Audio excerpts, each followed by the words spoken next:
बिस्मिल्लाहिर्रहमानिर्रहीम, अस्सलाम वालेकुम। अभी हम डिस्कस करेंगे ली शैटलियर प्रिंसिपल। अब ली शैटलियर प्रिंसिपल बेसिकली क्या है कि effect of changing condition of system at equilibrium, कि जब एक सिस्टम हमारे पास एक रिएक्शन जो है हमारे पास इक्विलिब्रियम की हालत में है, तो उस वक्त जो हम इफेक्ट जो है ना, मतलब चेंजिंग कंडीशन का चेंज होना किस तरीके से उस रिएक्शन को जो है वो इफेक्ट करेगा, जो कि रिएक्शन इक्विलिब्रियम में होगा। तो एच ली शैटलियर जो था 1885 में इसने ये कॉन्सेप्ट जो है वो पेश किया। अब इसकी जो है वो जर्नल स्टेटमेंट क्या है कि if a system is in equilibrium, कि अगर एक सिस्टम इक्विलिब्रियम में है, is subjected to a change in one or more variable, तो उसमें एक या एक से ज़्यादा वेरिएबल्स या पैरामीटर्स को जब हम चेंज करते हैं। अब पैरामीटर कौन कौन से हैं, जैसे कि एक रिएक्शन जब इक्विलिब्रियम में है तो हम उसका जब प्रेशर चेंज करेंगे, या हम उसका वॉल्यूम चेंज करेंगे, या हम उसका टेम्परेचर चेंज करेंगे, या हम उसकी कंसंट्रेशन में कुछ चेंजिंग लाएंगे रिएक्टेंट या प्रोडक्ट की, तो उस वक्त क्या करेगा system, then equilibrium shift in such a way, कि इक्विलिब्रियम अपने आप को इस तरीके से शिफ्ट करेगा to nullify the effect of change, ताकि जो हमने चेंज किया है इसके इफेक्ट को, मतलब टेम्परेचर, प्रेशर, वॉल्यूम या कंसंट्रेशन चेंज किया, उसका इफेक्ट जो है वो जीरो हो जाए और रिएक्शन जो है वो दोबारा से इक्विलिब्रियम स्टेट में आ जाए। मतलब जब आप कोई भी इन दिए गए पैरामीटर में से किसी एक को चेंज करेंगे तो रिएक्शन अपने आप ट्राई करेगा कि वो दोबारा से इक्विलिब्रियम की हालत में जो है वो आ जाए। ठीक है, तो उसमें सबसे पहले हम बारी बारी जो कंसंट्रेशन का इफेक्ट है, सबसे पहले हम ये करते हैं, मतलब जितने हमने ऊपर पैरामीटर्स पढ़े हैं उनमें बारी बारी चेंज करने से क्या होगा, ये चीज़ हमने अब पढ़नी। सबसे पहले effect of change of concentration of equilibrium, कि जब हमने कंसंट्रेशन चेंज करनी है उस वक्त इक्विलिब्रियम पे क्या इफेक्ट होगा। फर्ज करें हमारे पास एक रिएक्शन है जर्नल ए बी, और ये दोनों रिएक्टेंट हैं, और रिएक्टेंट जो है वो आपस में रिएक्शन करके सी और डी बना रहे हैं जो कि प्रोडक्ट है। अब इसमें ये जो small A B C D है ये इनके बैलेंसिंग कोफिशिएंट है, मतलब जब हमको इक्वेशन लिखते हैं सम टाइम आपको पता है ना कि हम 1 2 या 3 वगैरह इधर लिख के इक्वेशन को बैलेंस करते हैं, ये वो वाले बैलेंसिंग कोफिशिएंट है। तो अब हम फर्ज करते हैं कि ये वाला जो रिएक्शन है ये इक्विलिब्रियम स्टेट में है। अब जब ये इक्विलिब्रियम स्टेट में है तो यहाँ पे दो काम हो रहे हैं, क्या कि ए और B change in small amount, के ए और बी जो है वो स्मॉल स्मॉल अमाउंट में चेंज हो रहा है जब रिएक्शन जो है वो इक्विलिब्रियम उस वक्त की बात कर रहे हैं। तो इसका मतलब है ये रिएक्शन जो है वो फॉरवर्ड भी है और रिएक्शन जो है वो बैकवर्ड भी है। इसी तरीके से जो है वो सी और डी है, ये इनमें जब स्मॉल चेंज आएगा तो ये भी फॉरवर्ड और बैकवर्ड होंगे। अब देखिए ये फॉरवर्ड और बैकवर्ड कैसे, देखें कि जब ए चेंज होगा तो इसका मतलब है स्मॉल अमाउंट बी भी इसके साथ कोई रिएक्शन करके जो है वो फॉरवर्ड फॉर्म में आएगी, और फॉरवर्ड से जो जो सी और डी है जब ये दोबारा से रिएक्शन करेंगे ये फिर बैकवर्ड रिएक्शन चला जाएगा। तो इसलिए ए और बी से फॉरवर्ड रिएक्शन बन जाएगा, सी और डी से जो है वो बैकवर्ड रिएक्शन बन जाएगा। सेम इसी तरीके से जब सी और डी आपस में रिएक्शन करेंगे तो अगर हम इधर से कंसीडर करें तो ये इधर से इधर रिएक्शन जाए तो ये फॉरवर्ड होगा, और दोबारा ए और बी दोबारा रिएक्शन कर देंगे तो सी और डी जो है ना ये बैकवर्ड हो जाएगा। कहने का मतलब ये है कि अगर हम ए और बी को रिएक्टेंट के तौर पे ले तो फॉरवर्ड और रिवर्स होगा, और अगर हम सी और डी को रिएक्टेंट के तौर पे ले तो ये इधर से फॉरवर्ड और इधर से बैकवर्ड होगा। ठीक है, तो इसका मतलब ये है कि अब ये जो इक्विलिब्रियम में जब ये रिएक्शन हो चुका है तो इस वक्त स्मॉल चेंज जो है वो रिएक्टेंट की प्रोडक्ट में चेंज हो रही है, और स्मॉल चेंज ही प्रोडक्ट की जो है वो रिएक्टेंट में चेंज हो रही है। लेकिन अब क्या होगा कि अगर increase in concentration of R, अगर हम कंसंट्रेशन जो आर यानी कि रिएक्टेंट की कंसंट्रेशन को जो अब हम इंक्रीज कर देते हैं तो क्या होगा कि जो इक्विलिब्रियम है शिफ्ट इक्विलिब्रियम टुवर्ड्स, तो ये टुवर्ड्स किस तरफ, फॉरवर्ड डायरेक्शन में, कि अगर हमने ए और बी की वैल्यू ज़्यादा कर ली तो जो इक्विलिब्रियम इस तरीके से कायम होगा कि जल्दी से फॉरवर्ड रिएक्शन हो जाए, ताकि जितनी अमाउंट हमने ए और बी की जो है वो इंक्रीज की है वो आपस में रिएक्ट करके सी और डी बनाए, और उतनी अमाउंट सी और डी बन के दोबारा से ये होगा। अब increase in concentration of product, अगर हम प्रोडक्ट की कंसंट्रेशन में इंक्रीज करते हैं तो क्या होगा, शिफ्ट इक्विलिब्रियम टुवर्ड्स किस जानब, बैकवर्ड डायरेक्शन, कि अगर हमने सी और डी की कंसंट्रेशन इंक्रीज की तो रिएक्शन बैकवर्ड हो जाएगा, और अगर हमने ए और बी की कंसंट्रेशन की तो रिएक्शन जो है वो फॉरवर्ड हो जाएगा। अब इन दोनों कंडीशन में ये जो रिएक्शन है कि जब हमने रिएक्टेंट की कंसंट्रेशन चेंज करनी है, इंक्रीज करनी है, तो सिस्टम अपने आप को बैकवर्ड फॉरवर्ड डायरेक्शन में धकेल देगा ताकि इक्विलिब्रियम कायम हो जाए। लेकिन अगर हमने प्रोडक्ट की कंसंट्रेशन इंक्रीज कर दी तो सिस्टम जो है वो बैकवर्ड रिएक्शन में अपने आप को पुश करेगा ताकि इक्विलिब्रियम दोबारा से हो सके। आगे effect of change of temperature on equilibrium. अब हमने केमिस्ट्री में दो किस्म के रिएक्शन पढ़े हैं, एक होते हैं एंडोथर्मिक रिएक्शन, दूसरे होते हैं एक्सोथर्मिक रिएक्शन। ठीक है, अब एंडोथर्मिक रिएक्शन ऐसे होते हैं जिनमें हीट एब्जॉर्ब बाय सिस्टम, जो सिस्टम हीट एब्जॉर्ब करता है। तो इन ऐसे रिएक्शन में क्या होगा, टेम्परेचर को जब हम इंक्रीज करेंगे हीट एब्जॉर्ब होगी और रिएक्शन जो है वो फॉरवर्ड होगा।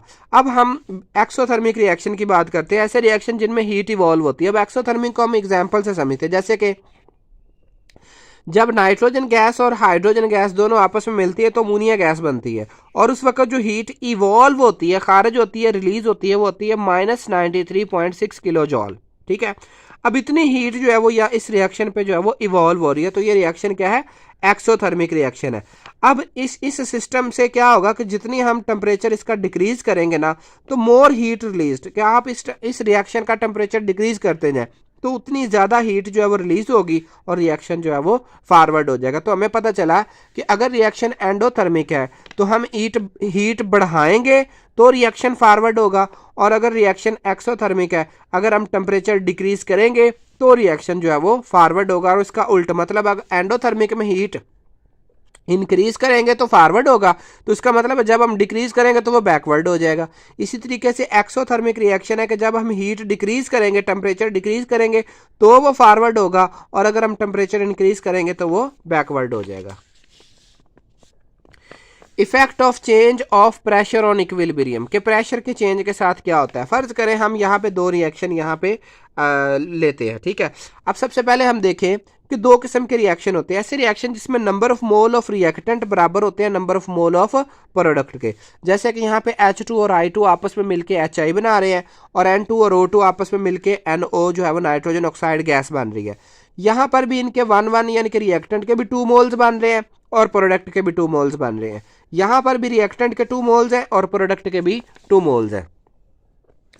तो no effect by changing pressure, तो ऐसे रिएक्शन में किसी किस्म का इफेक्ट नहीं होगा कि जब हम प्रेशर को इंक्रीज या डिक्रीज करेंगे। लेकिन अब एक ही ऐसा रिएक्शन जैसे डाई नाइट्रोजन टेट्राऑक्साइड को जब हम हीट अप करते हैं तो ये नाइट्रोजन डाइऑक्साइड में चेंज हो जाता है।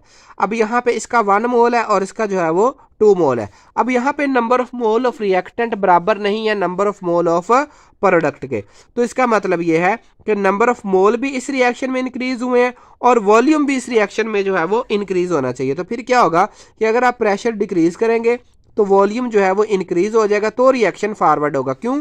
क्योंकि रिएक्टेंट के 1 मोल है और प्रोडक्ट के 2 मोल है। इसका मतलब है 2 मोल के लिए हमें ज्यादा स्पेस, ज्यादा वॉल्यूम की जरूरत है। तो ऐसे रिएक्शन पे हमने क्या करना है कि अगर हम चाहते हैं ये रिएक्शन फॉरवर्ड हो तो हमें क्या करना पड़ेगा, प्रेशर को डिक्रीज करना पड़ेगा। प्रेशर के डिक्रीज करने से वॉल्यूम इंक्रीज हो जाएगा और वॉल्यूम के इंक्रीज करने से रिएक्शन है फॉरवर्ड हो जाएगा। लेकिन अगर आप प्रेशर इंक्रीज करते हैं तो वॉल्यूम डिक्रीज हो जाएगा, तो रिएक्शन जो है ये बैकवर्ड हो जाएगा। इसी तरह से एक और एग्जांपल अगर हम देखें कि यहाँ पे नंबर ऑफ मोल्स, यहाँ पर जो था अभी हमने जो पीछे एग्जांपल पढ़ी, इसमें जो number of moles of reactants जो थे वो कम थे और प्रोडक्ट के ज़्यादा थे। लेकिन यहाँ पे number of moles of reactant ज़्यादा है और प्रोडक्ट के कम है। तो इसका मतलब है एन इज डिक्रीज, के नंबर ऑफ मोल्स डिक्रीज हुए हैं, तो इसका मतलब वॉल्यूम भी डिक्रीज होना चाहिए इस रिएक्शन में। सो दो हम कंक्लूजन निकालेंगे कि ऐसे रिएक्शन में जब प्रेशर हमने इंक्रीज करना है तो वॉल्यूम डिक्रीज हो जाएगा, तो रिएक्शन फॉरवर्ड हो जाएगा। क्यों? क्योंकि देखें रिएक्टेंट के हैं 4 मोल और प्रोडक्ट के हैं 2 मोल, तो इसका मतलब है रिएक्टेंट को ज्यादा स्पेस चाहिए, प्रोडक्ट को कम। तो जब हम प्रेशर लगाएंगे तो प्रेशर लगाने से इनके मॉलिक्यूल और करीब करीब आ जाएंगे और ज्यादा चांसेस है NH3 के सिंथेसिस के। तो इसलिए प्रेशर इंक्रीज करेंगे तो वॉल्यूम डिक्रीज हो जाएगा, जिससे फॉरवर्ड रिएक्शन होगा। सेम अगर हमने प्रेशर डिक्रीज कर दिया तो वॉल्यूम इंक्रीज हो जाएगा और बैकवर्ड रिएक्शन हो जाएगा। ठीक है, तो हमने यहाँ पे 3 कंडीशन पढ़ी है। एक ये कि ऐसे रिएक्शन जिसमें number of moles of product और number of moles of reactant दोनों बराबर होते हैं, उस वक्त उनके ऊपर प्रेशर इंक्रीज करो या डिक्रीज करो कोई फर्क नहीं पड़ता। दूसरी हमने एग्जाम्पल पढ़ी कि जिसमें नंबर ऑफ मोल्स जो है वो रिएक्टेंट के कम है, प्रोडक्ट के ज़्यादा है, तो वहाँ पे हमें प्रेशर डिक्रीज करना पड़ा। और तीसरी ये वाली एग्जांपल हमने पढ़ी कि यहाँ पे number of mole of reactant ज़्यादा है लेकिन प्रोडक्ट कम है, तो प्रेशर जो है वो हम इंक्रीज करेंगे तो वॉल्यूम जो है वो डिक्रीज होगा। ठीक है, मतलब 3 एग्जाम्पल हो गई। यहाँ पे ये देखें तो यहाँ पे हमें क्या करना पड़ा था, प्रेशर डिक्रीज करना पड़ा था ताकि वॉल्यूम इंक्रीज हो, तो फॉरवर्ड रिएक्शन। यहाँ पे प्रेशर इंक्रीज करना पड़ा ताकि वॉल्यूम डिक्रीज हो, तो फॉरवर्ड रिएक्शन होगा। अब सॉलिड के ऊपर जो है ये प्रेशर का इफेक्ट जो है वो नॉट अप्लाइड होता है, क्यों? क्योंकि वॉल्यूम और प्रेशर जो है वो सॉलिड में चेंज नहीं होते।